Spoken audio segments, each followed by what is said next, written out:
بسم اللہ الرحمن الرحیم۔ گھرانہ ٹی وی کے تمام ناظرین اور سامعین کو السلام علیکم ورحمۃ اللہ وبرکاتہ۔ جب اپنی پختہ عمر کی طرف قدم رکھ رہا ہوتا ہے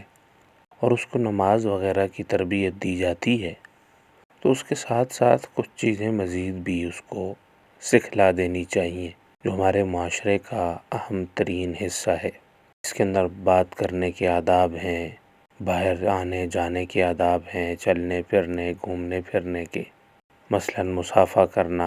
گھر میں داخل ہوتے ہی سلام کرنا اور بڑوں کا ادب کرنا، چھوٹوں پر شفقت کرنا۔ مجھے یاد ہے کہ جب ہم چھوٹے تھے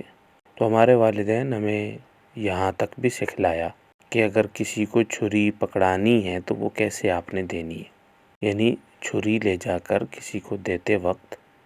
چھری کا جو کاٹنے والا حصہ ہے، جو اس کی نوک والی طرف ہے، وہ آپ کے ہاتھ میں ہو اور دستہ دوسرے کی طرف کر دینا ہے۔ اسی طرح سلام کرنے کے آداب علماء نے کتابوں کے اندر درج کر دیے ہیں کہ کون کس کو سلام کرنے میں پہل کرے تو بہتر ہے۔ ویسے تو جو بھی سلام کرنے میں پہل کرے، چھوٹا ہو یا بڑا، وہ تکبر سے بری ہو جاتا ہے، لیکن لکھا گیا ہے کہ چلنے والا بیٹھے ہوئے کو سلام کرے، آنے والا موجود کو سلام کرے۔ تو یہ ساری چیزیں اس کو اسی وقت سے سکھا دی جائیں، رٹا دی جائیں۔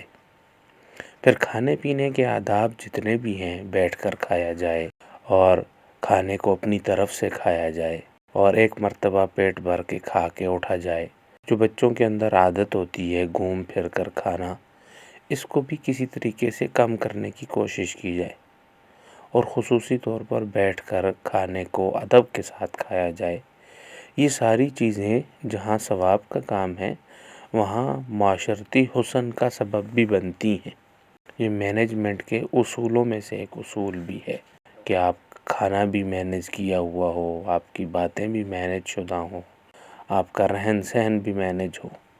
اور بچوں کو ساتھ ساتھ اپنے بستر، اپنا تکیہ، یہ ساری چیزیں سنبھالنے کا طریقہ بھی سکھایا جائے، بستر کو صاف ستھرا رکھنے کا طریقہ بھی سکھایا جائے۔ بچوں کو بتایا جائے کہ جب آپ لیٹیں تو بستر جھاڑ کر لیٹیں، اپنی دائیں کروٹ پر لیٹیں،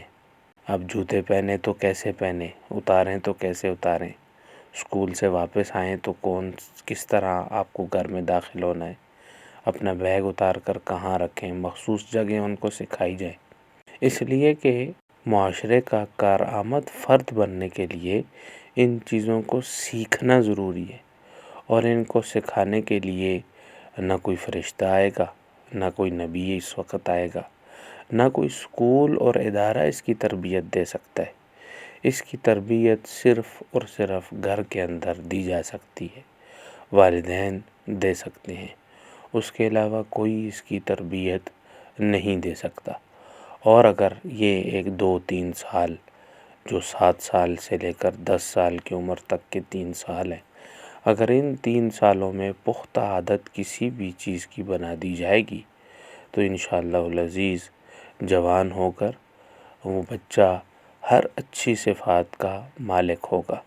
اور یہ والدین کی نیک نامی کا سبب بھی بنے گا اور معاشرے کا ایک کارآمد فرد بھی ہوگا۔ گھرانہ ٹی وی